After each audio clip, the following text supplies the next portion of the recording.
Baik, selamat siang rekan sejawat sekalian. Terima kasih atas kesempatan yang telah diberikan oleh panitia PIT di Banten ke-12 untuk saya boleh membawakan workshop terkait vaksinasi herpes zoster yang sebentar lagi akan di-launching di Indonesia.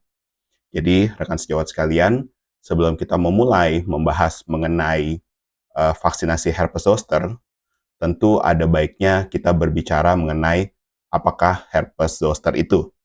Herpes zoster sendiri, sebagaimana rekan sejawat sekalian sudah mempelajari, ini merupakan aktivasi daripada infeksi primer yang sebelumnya sudah pernah terkena pada saat masa kanak-kanak, kemudian oleh karena satu dan lain hal, pada saat virus tersebut dorman berada di dalam ganglia daripada nervus sensorik mengalami aktivasi. Aktivasi daripada virus herpes zoster kemudian menyebabkan gejala yang kita ketahui sebagai cacar ular atau dalam bahasa Inggrisnya adalah shingles. Melenting-melenting, melepuh, kemerahan, eritema, gatal, dan nyeri sesuai dengan dermatom daripada saraf yang terkena. Pada pasien-pasien dengan reaktivasi daripada virus varicella zoster, terdapat beberapa fase. Yang pertama biasanya adalah fase prodromal yang diawali dengan sakit kepala, demam, mialgia. Kemudian dalam waktu 2-4 minggu akan mengalami gejala akut yang berupa gejala yang selama ini kita kenal sebagai rash vesikular, sifatnya unilateral, dermatomal, dan dikaitkan dengan nyeri yang berat. Kurang lebih 10-25% pasien dengan herpes zoster akan mengalami herpes zoster ophthalmicus yang tentunya mempunyai beberapa risiko terutama terkait kerusakan saraf mata dan juga kebutaan. 5-30% pasien dengan herpes zoster akan memasuki fase kronik. Fase kronik ini bisa berlangsung 1-3 bulan, tetapi juga bisa berlangsung sampai bertahun-tahun. Kurang lebih 5-30% orang-orang yang mengalami herpes zoster kronik akan mengalami post-herpetic neuralgia, yang tentunya seringkali dikaitkan dengan berbagai macam risiko atau dampak terkait nyeri kronik, mulai dari depresi, ansietas, insomnia, kemudian sampai risiko meningkat untuk mengalami bunuh diri. Kurang lebih 5% dari orang yang mengalami herpes zoster kronik kemudian akan mengalami rekurensi. Sering yang tidak kita sadari pada pasien dengan herpes zoster, komplikasinya tidak hanya berupa post-herpetic neuralgia. Memang ini yang merupakan yang utama, kurang lebih 5-30%, tetapi sampai 1% pasien dengan herpes zoster dapat juga mengalami komplikasi akut seperti meningitis aseptik, ensefalitis, infark cerebral yang dikaitkan dengan vaskulitis granulomatosa, mielitis, Guillain-Barré syndrome, sindrom Ramsay-Hunt, dan juga Bell's palsy. Sebagaimana tadi sudah dikatakan, kurang lebih sekitar 10-15% dapat mengalami herpes zoster ophthalmicus yang kemudian dapat menyebabkan terjadinya komplikasi dan kecacatan mata. Selain itu, rekan sejawat sekalian, ternyata diketahui juga kurang lebih 1% pasien dengan herpes zoster dapat mengalami gejala atau komplikasi cerebro dan kardiovaskular seperti stroke, transient ischemic attack, myocardial infarction, dan juga penyakit kardiovaskular. Pasien-pasien yang mengalami herpes zoster merupakan kelompok yang mengalami penurunan daripada imunitas dan atau imunosupresi yang dikaitkan dengan obat-obatan ataupun kondisi penyakit tertentu. Kita mengetahui salah satu faktor risiko utama daripada herpes zoster adalah usia. Kita tahu bahwa pasien-pasien usia lanjut, di atas usia 60-65 tahun, terutama dengan penyakit kronik seperti diabetes, penyakit jantung kronik, penyakit ginjal kronik, penyakit hati kronik, mengalami kondisi yang kita bilang sebagai immunosenescence, di mana cellular immunity mengalami penurunan, sehingga reaktivasi daripada herpes zoster mengalami peningkatan risiko. Selain itu, banyak orang-orang yang walaupun usianya lebih muda, terutama pasien-pasien dengan autoimun, pasien-pasien dengan kanker, pasien-pasien dengan mengalami pengobatan-pengobatan yang sifatnya imunosupresif, seperti obat-obatan imunosupresan, radioterapi, akan mengalami penurunan imunitas yang lebih cepat. Bahkan bisa jadi di atas usia 50 tahun sudah mengalami gangguan spesifik cellular immunity. Banyak juga pasien-pasien dalam usia 20-40 tahun yang mengalami herpes zoster, sebagaimana yang kami amati di klinik kami sendiri. Kami sudah melakukan sebuah survei di Rumah Sakit Umum Siloam terhadap 247 orang dengan kondisi autoimunitas. Ini merupakan pasien yang relatif usia muda. Usia paling banyak berkisar antara 20-40 tahun, dengan diagnosis mulai dari lupus, rheumatoid arthritis, Sjogren syndrome, sampai beberapa kondisi autoimun lain yang ternyata pada saat kita lakukan survei, kurang lebih sekitar 27,9% diantaranya pernah mengalami herpes zoster. Jadi kita bisa lihat di sini, orang-orang berusia muda pun pada saat mengalami kondisi imunosupresi, ternyata mempunyai prevalensi yang kurang lebih sama dengan usia lanjut yang ternyata 3 dari 10 diantaranya pernah mengalami herpes zoster.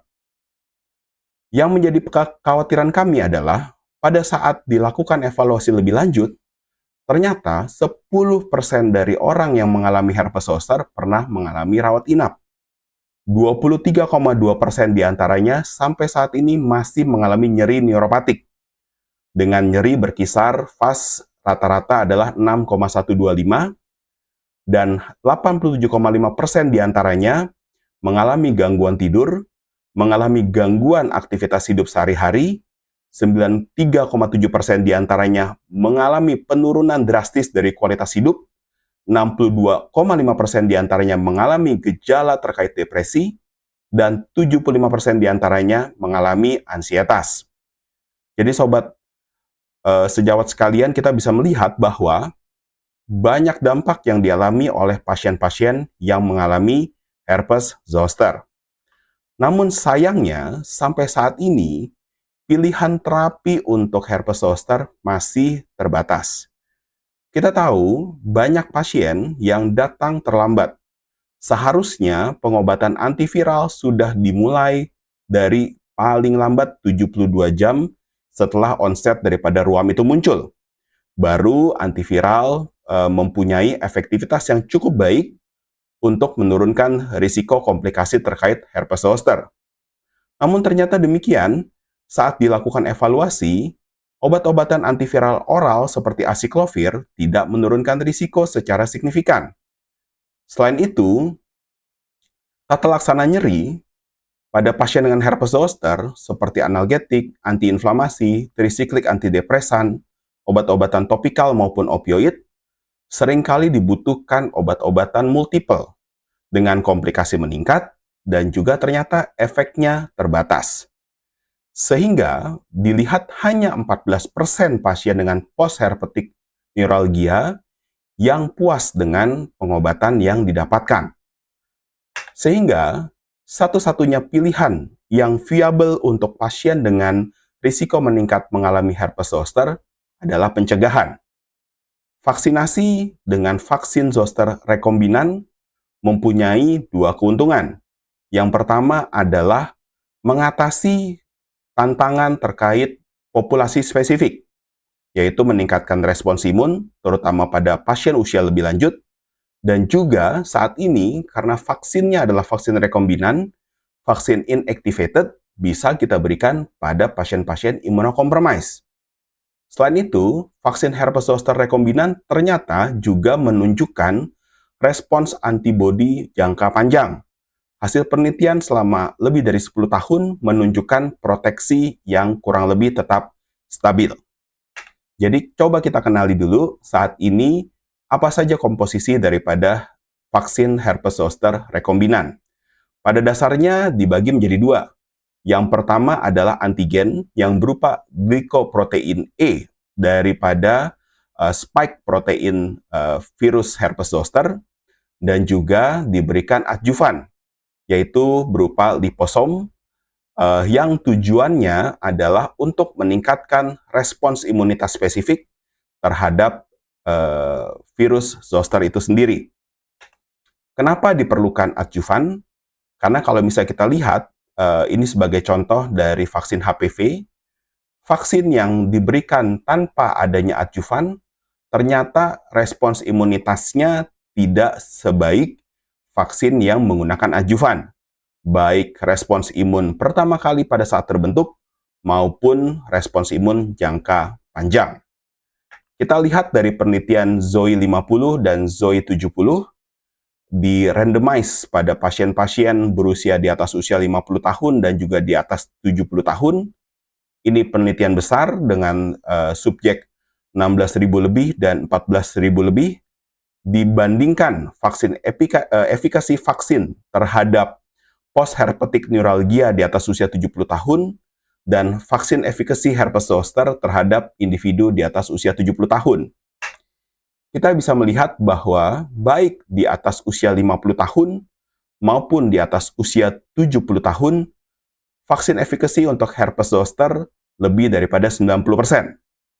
Begitu juga untuk pemantauan lebih panjang pada orang-orang berusia di atas 50 tahun, ternyata vaksin efikasinya juga lebih dari 87,9%.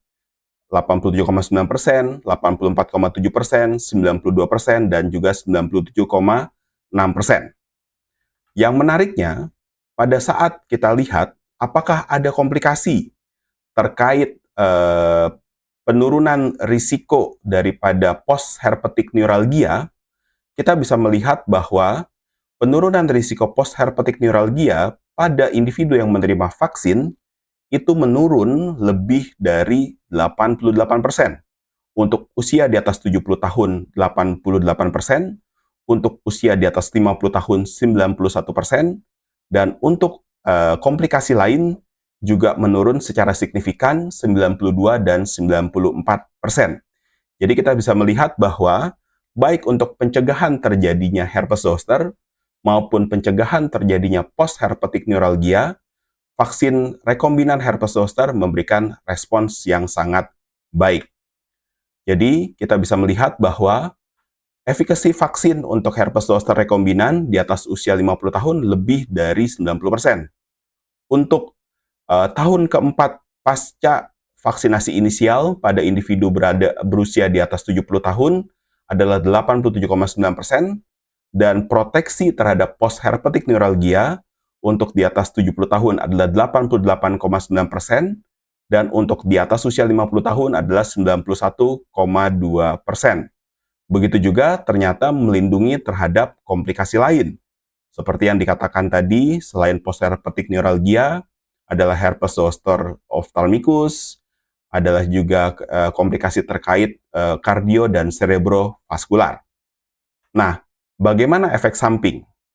Pada saat dibandingkan untuk derajat efek samping derajat 3 lokal 7 hari pasca vaksinasi, ternyata vaksin herpes zoster memberikan efek samping yang kurang lebih serupa dengan placebo, tetapi terutama efek lokal memang dirasakan banyak adalah nyeri, kemerahan, dan juga bengkak.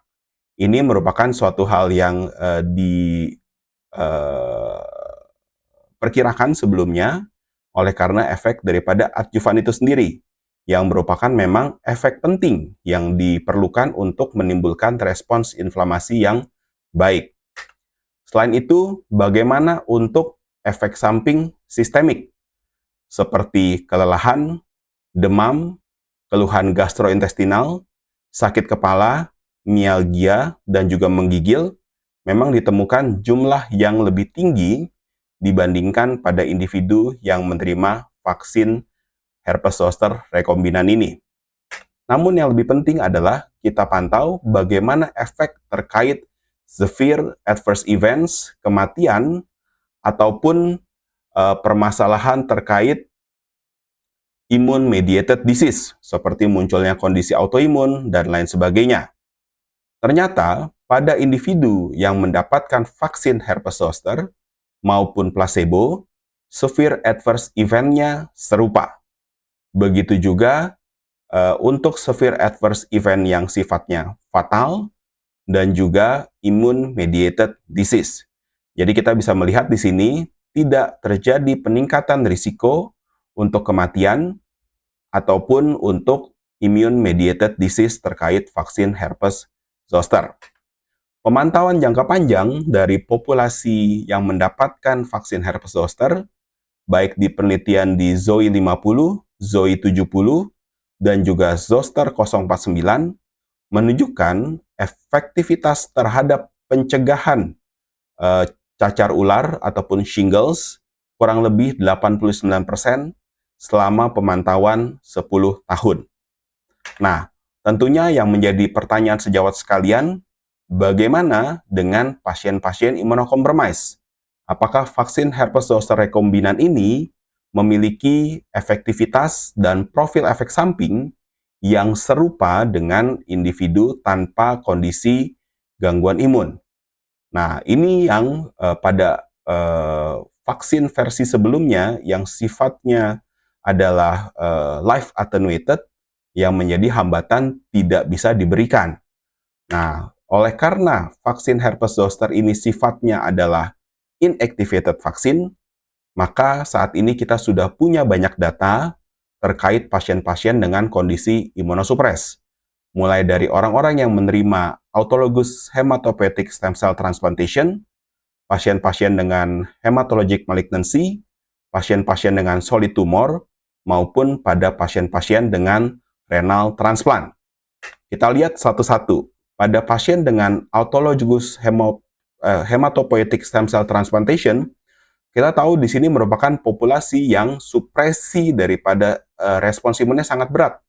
Ini adalah pasien-pasien yang sistem imunnya di wipe out dengan obat-obatan kemoterapi, dengan radiasi whole body, ya. Jadi praktis respons imunnya sangat rendah. Ternyata pada saat diberikan vaksin herpes zoster rekombinan, kita masih bisa melihat vaksin efikasi yang cukup baik. 68,2%, 71,8%, 67,3% terkait kelompok umur tertentu. Tetapi yang sangat menggembirakan adalah vaksin efikasi untuk post-herpetic neuralgia yang sangat baik, yaitu 89,3%. Begitu juga pada pasien-pasien yang mengalami hematopoietic malignancy, kita bisa melihat vaksin efikasi yang baik di atas 80%, yaitu 87,2%.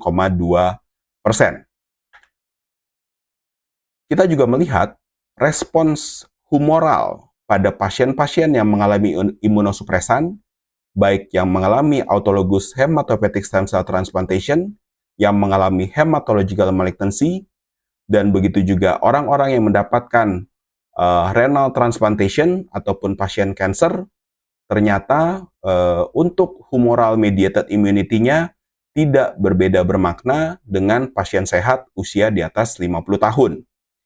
Kita juga melihat cellular immunity yang memberikan respons yang cukup serupa, yaitu kita bisa melihat CD4 positif T-cell terjadi peningkatan signifikan pasca 1 bulan dan pasca dosis kedua 12 bulan, kita bisa melihat bahwa terjadi peningkatan daripada spesifik immunity daripada T-cell pada pasien-pasien tersebut.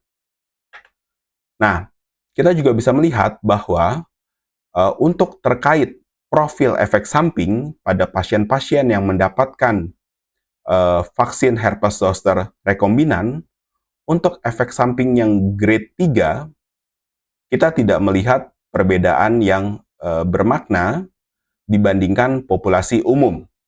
Masih sama, yaitu orang-orang yang mendapatkan vaksin akan mengalami kelelahan, mialgia, sakit kepala, gejala gastrointestinal, menggigil, dan juga beberapa ada yang mengalami demam dengan suhu di atas 37,5 derajat.